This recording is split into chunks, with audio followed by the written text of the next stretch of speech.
And the whole point of it is to get people excited about different kinds of research. So it started with this idea that research is fun and exciting, and we wanted to showcase some of the research that our faculty across the university are conducting. So each semester, a committee that I chair, we go through and look at faculty publications. We vote on which one we think is the most exciting or fascinating, which one will get y'all, students, excited about different kinds of research, and then we let that person present. And when we saw the title of some of the research um, with brain cuteness, we could not turn down this opportunity to have someone speak about the impact of brain cuteness in marketing. So I hope you are as excited as we are.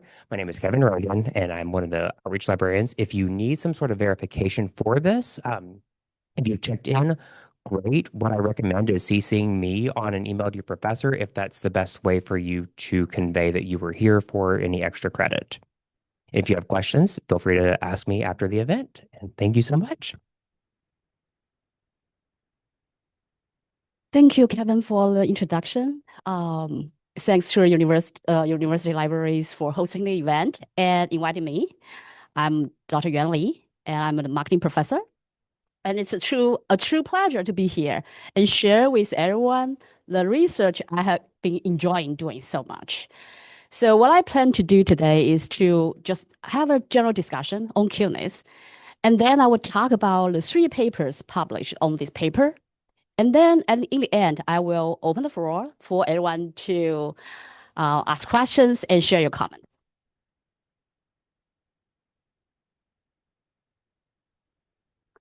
I'd like to start by sharing with a recent trip I had during the spring break. Did anyone travel lately? Yes.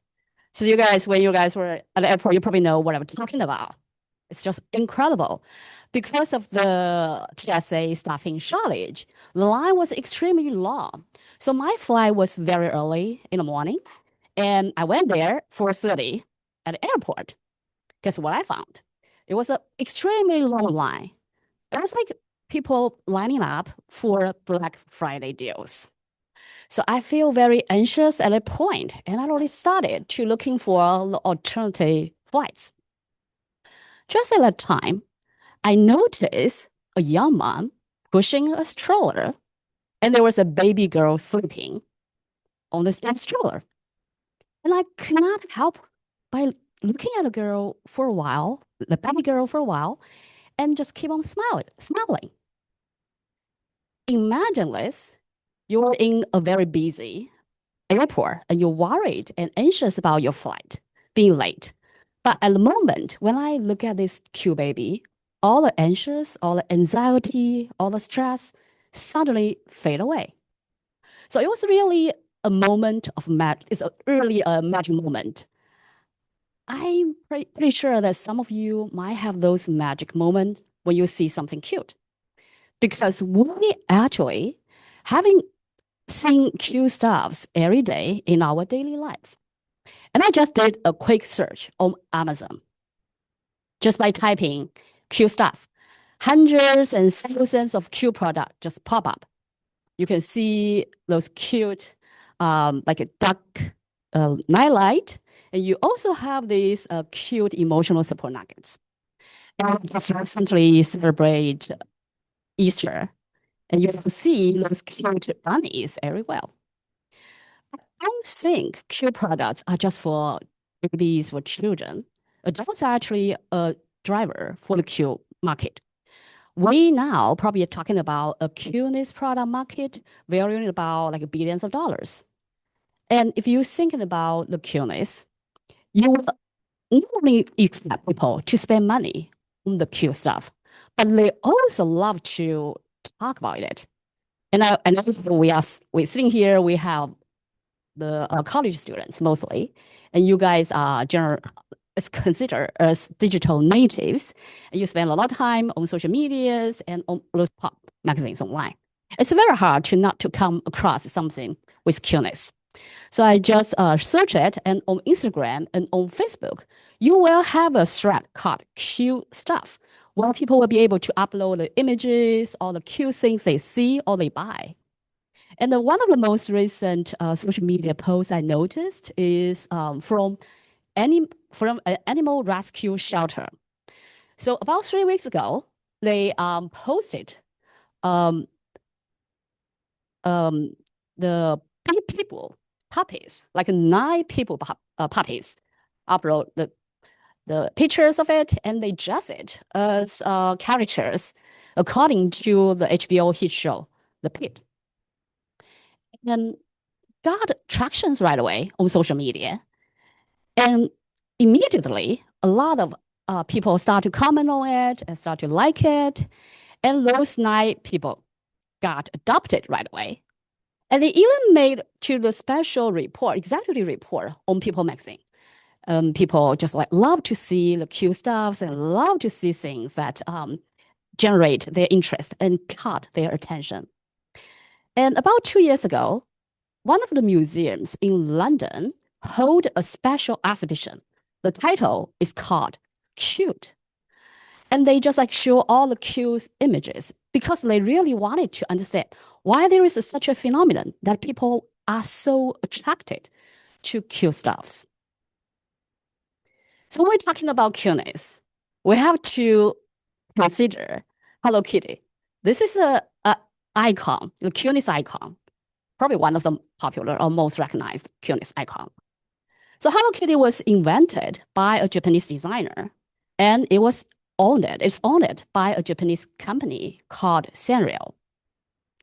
And they invented back in 1974.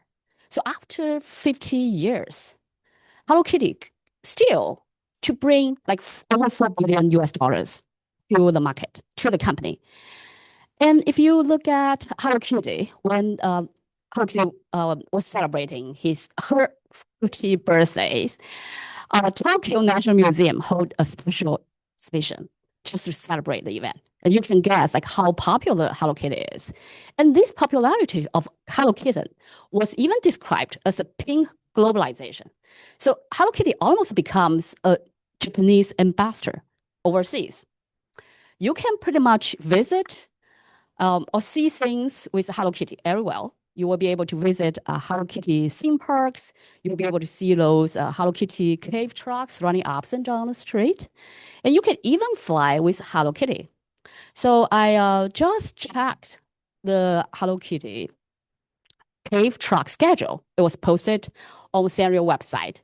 And if you are like ever getting close to the cities, you might actually be able to get some sweet treat from Hello Kitty treat this weekend.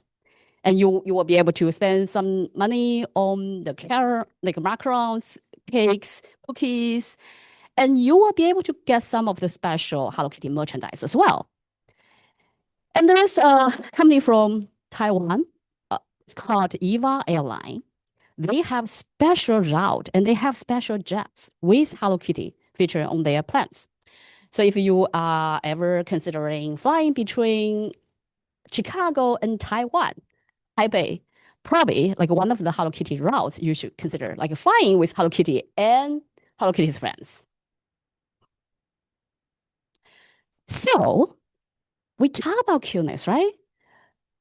We know that people love to see cute things, all the cute products, cute animals, cute babies. But what is cuteness? If I ask the audience, when you're thinking about cuteness, what is the first thing that comes to your mind?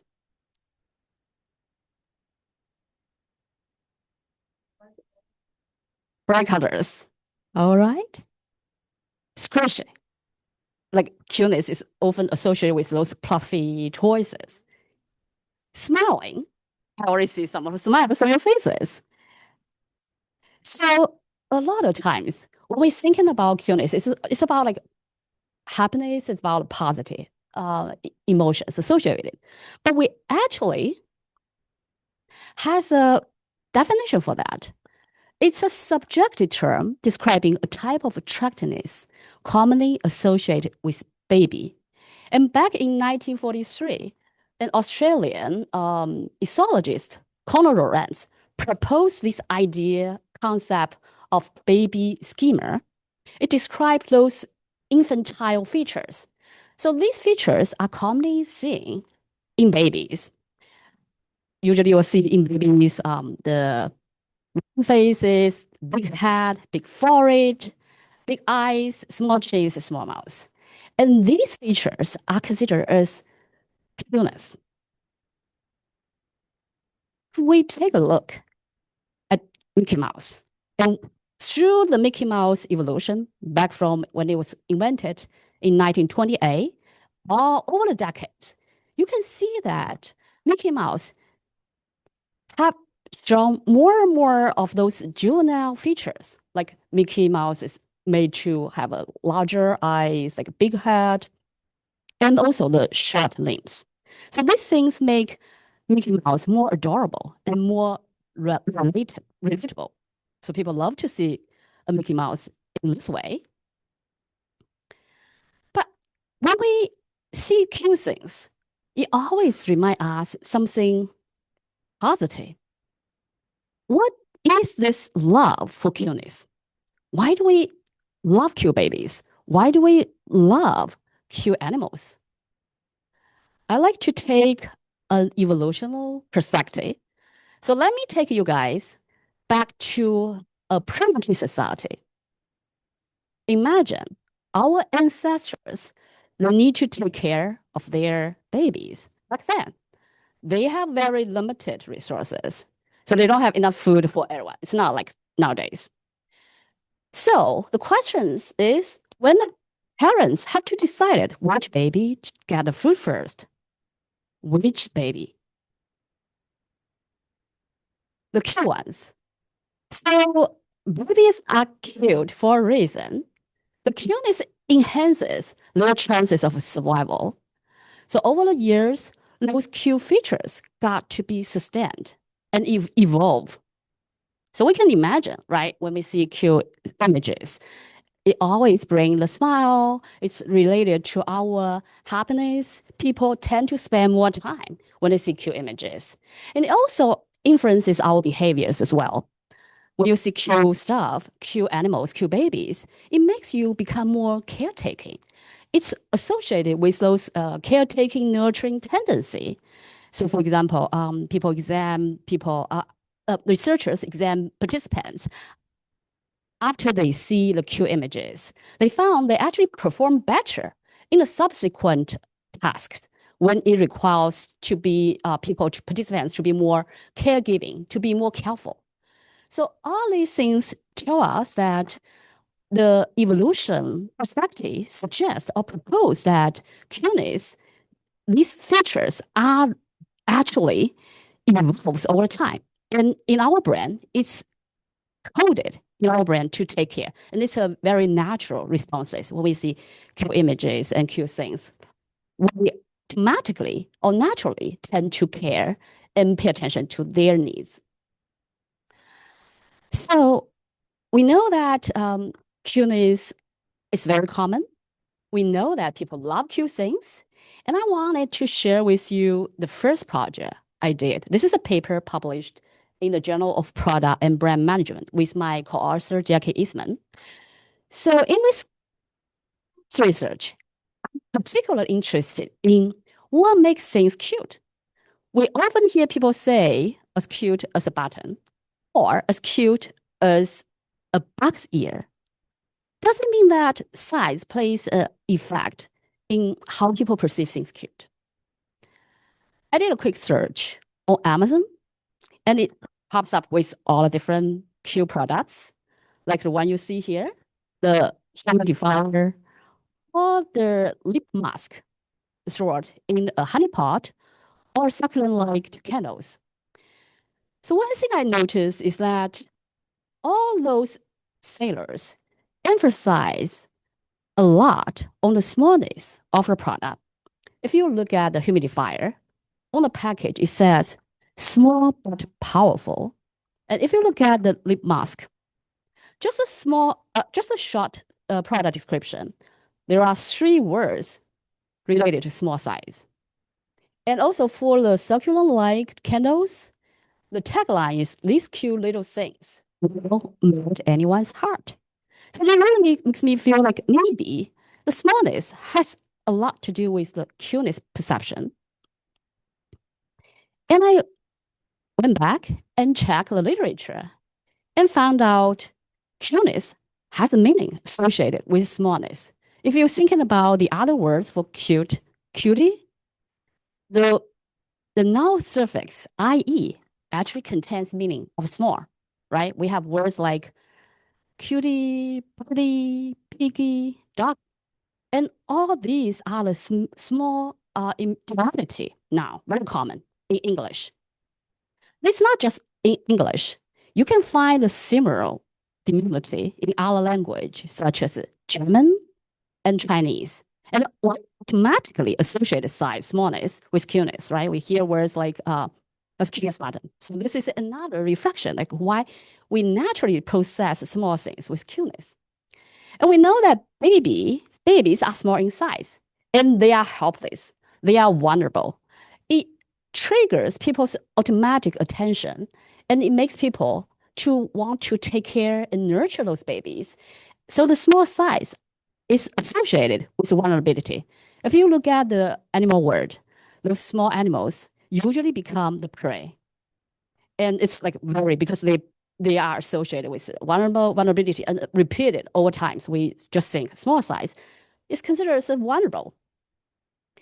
And because this small size related with babies, with the cuteness, with the baby features, we tend to perceive those smallness with the cuteness. And once you see those small features, you automatically consider those features as cute.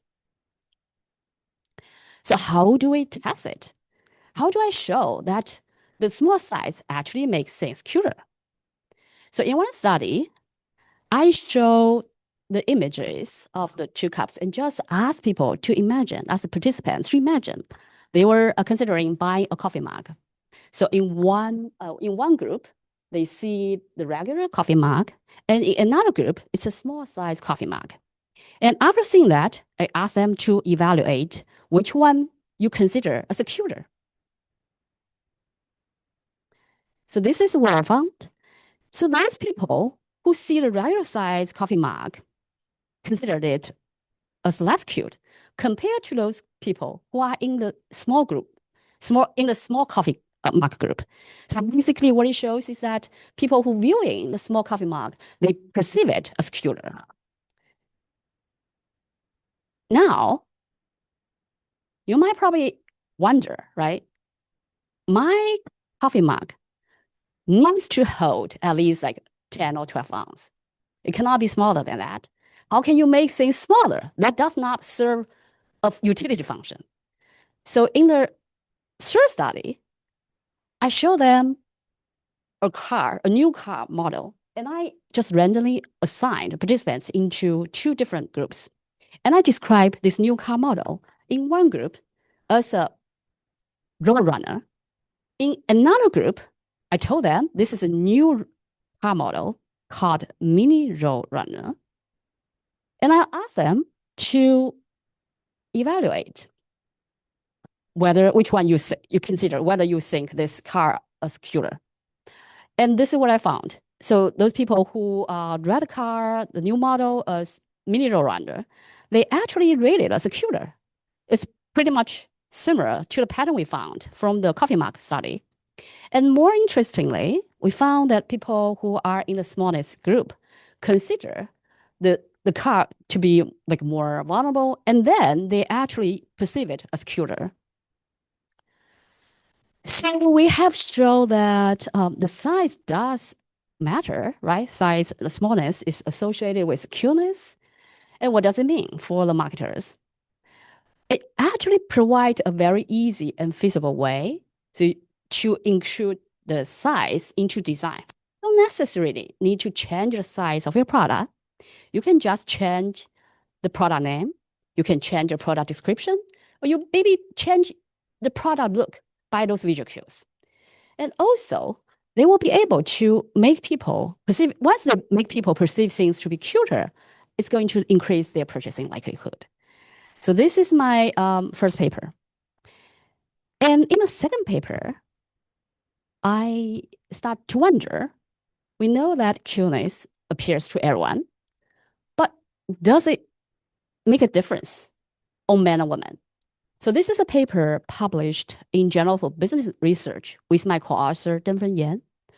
So we try to examine the influence of cuteness on men and women. What really inspires or sparks my interest on this research is my observation when I noticed that cuteness has been widely applied in different products such as lottery tickets, slot machines, or insurance. So you know that there is one thing in common for these products and services. They cause for people's risk preference. If you are more risk-seeking, you probably are more likely to buy lottery tickets. You probably are more likely to play with slot machines. But if you are more risk-averse, you might probably be more likely to buy insurance. But we see cuteness applies on both types of products. How could that be? So I started to look at the meaning of cuteness. And we know that cuteness is associated with those baby infant features. We know that the natural tendency for people seeing cuteness is to take care and nurture the stuff that you see. So the cuteness increase people's caring tendency, and it also enhance people's performing task. So in one particular study, researchers found that after viewing those cute puppies, puppies and kittens images, the participants will be able to do better in the game called Operation. So they will be able to enhance their performance. They become more careful. And also, this kind of caring motivation that's not limited to babies or baby animals. It can be extended to Q products. So for example, you might probably are more likely to buy Q products, but not only just you are more likely to spend money on Q products, but you are more likely to keep those products, and you are more likely to fix it when it's broken. So you will not just like throw it away. You probably try very hard to keep it and fix it. So this is a caring motivation we notice associated with cuteness. And the caring motivation is very commonly seen in parenting. We know that parents become naturally more careful when they have kids. So once you become parents, the hormone change make you become more careful. But men and women taking care of their kids differently. If you look at different cultures or different countries, you will notice we have a traditional or default role for men to take care of their babies, such as financial provision, physical protection, and also establish authority at home. So if you're thinking about financial provision, it usually requires those people to be more gain-oriented. And if you're thinking about the physical protection, establish the authority at home, it requires people to become, to have enhanced sense of control. So we know that those kind of features, those kind of motivations make people be more risk-seeking. But if you look at females' role, they have different kind of default roles, right? Women at home, they are usually required to take care of the baby's immediate needs and to protect their kids, avoid those harm and danger. So those detail to orientation and those care attention to the near needs of the babies usually call for risk-averse. So they become more risk-averse when they thinking about how to care of their babies. So let's take a look. Let's imagine that we are at the playground at the jungle gym. So you can see parents react differently when the children are playing there. So you probably will hear mom calling out, "Be careful, don't climb too high." On the other hand, the dad's reaction will be different. The dad might react like, "Be brave, see how tall you can go, how high you can go." So these are very different kind of caring, even though they care about their babies in the same way. So You might probably watch the movie Incredible 2. So here, this is a scene showing an interesting twist.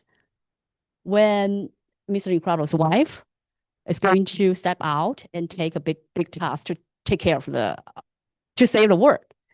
And then we see that Mr. Incredible he's already anxious. He does not know how to care for his babies for their daily needs. So I ran several studies. Due to the time constraint, I don't think we have time to go into details, but I can briefly share the findings with you. So in the first study, I told them this is a baby named Lucas, and his parents. They are thinking about how to save for the education fund. So what they can do is that to put the money into a bank account, a safer option, or maybe put the money into a stock fund, which is a more risky option. And one group see the cute Lucas, the other group see the less cute Lucas.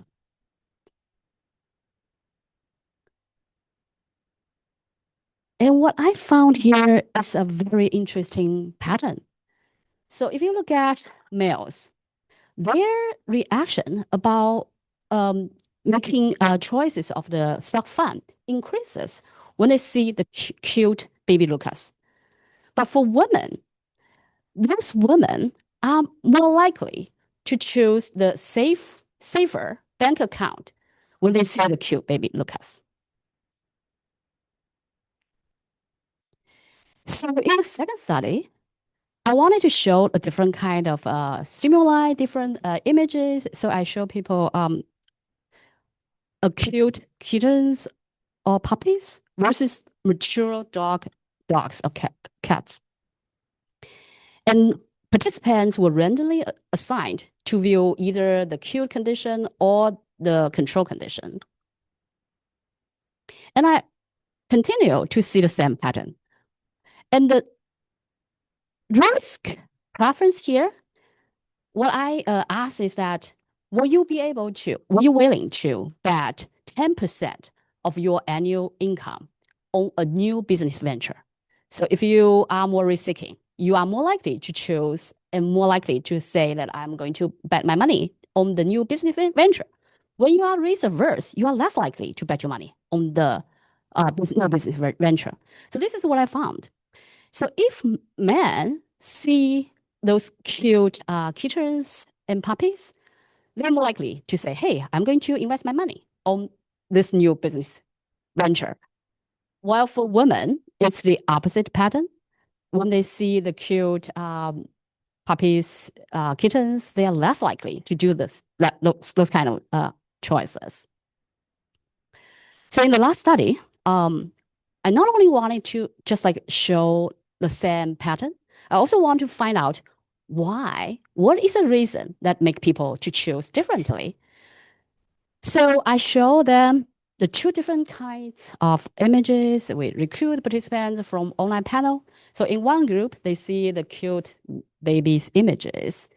In another group, they see the less cute baby images. And I repeated the pattern, but I also found out the findings was actually driven by perceived carry motivation. What it means is that once people see the cute images, both men and women has enhanced carry motivation. But because of different genders play different roles, their reaction in terms of risk-seeking is different.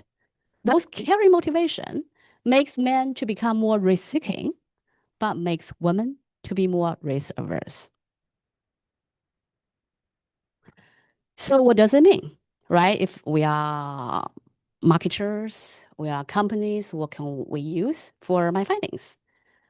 So we should probably know that you cannot just use one size to fit all. Men and women react differently to those cute stimuli, and we should tailor to their needs. If the companies offer products or services that associated with risk, especially financial risk, you should probably tune in to those cuteness subtly So when you offer your products, financial offerings that you want customers to take risk, you might probably make things or communicate those things, cute things, in the communications with your male customers. But you might probably reduce those cute messaging communications in your communications with female customers.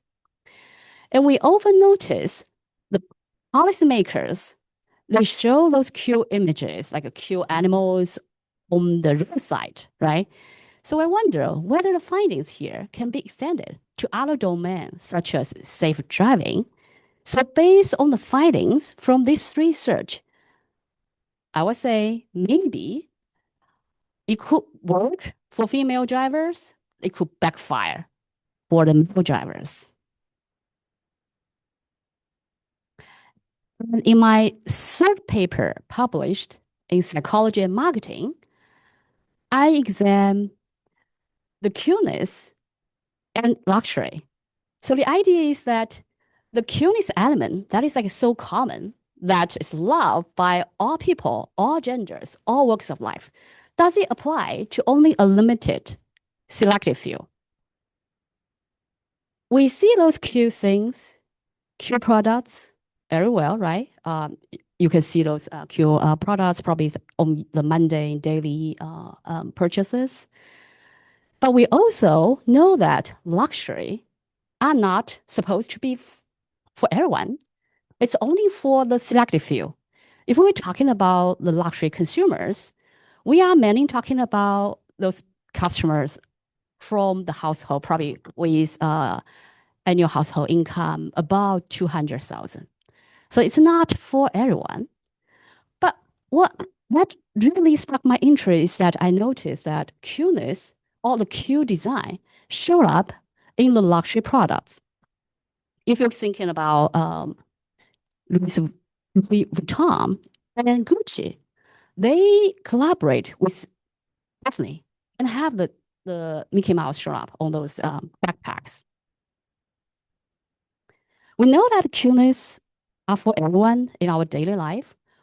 It's very common. We probably make a purchase. You probably have a cute coffee mug back at home. And we also know that cuteness catch people's attention. It brings a very positive emotion, and it makes people more likely to spend money on those cute products.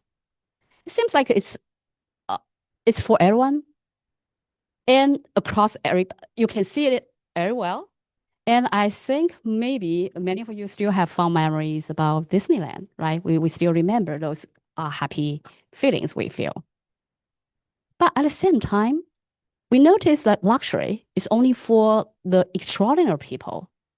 Luxury stands for prestige, rarity. It stands for the premium price, exceptional aesthetic values. And because of those symbolic value, luxury brands are likely to connect and resonate with their customers. So my question is, I see the cuteness, which is like a very common element. And I notice the luxury brands, which is only for selective few. How can you blend these two together? Does cuteness really enhance luxury brand equity? If so, why? So I like to take you to the marketing context and let's consider the influences of cuteness. Especially, it's related to the purchase intention. We know that many researchers have reported the cute images, the cute stimuli will enhance people's purchase intention. And if you put a cute product, like if you put the food in a cute design of packaging, people are going to perceive the food to be tastier. And if we have recycling bin here, one featuring those cute characters, people are more likely to recycle, do more recycling with a cute recycling bins. And the cute features, cute characters also enhance the brand engagement. So the studies have shown that if the companies has those cute images, cute emoticons, the customers are more likely to engage with the brand. And customers can become more tolerant towards brand transgression. If brand does not do something good, they will be able to tolerate it, and they're less likely to punish the brands because of the bad behaviors. And luxury has always tried for the uniqueness. We know that because you can notice luxury brand purposely create a brand image that is different and distant from the common brands. You can notice that from luxury brands' product packaging. They use the extraordinary special materials, and they put it, sometimes they associate it with the art, make the product to be perceived as more luxurious. And in the social media engagement, it's also very different from the common brands we see. They purposely distance their engagement or their interactions with with their luxury customers. And in those social settings, there's actually an effect called red sneaker effect, which describes that luxury customers will likely to be perceived very different and unique. And they have a higher tolerance for those deviation from the social norm. So if you wear the gym clothes to a boutique luxury store, that's perfectly fine.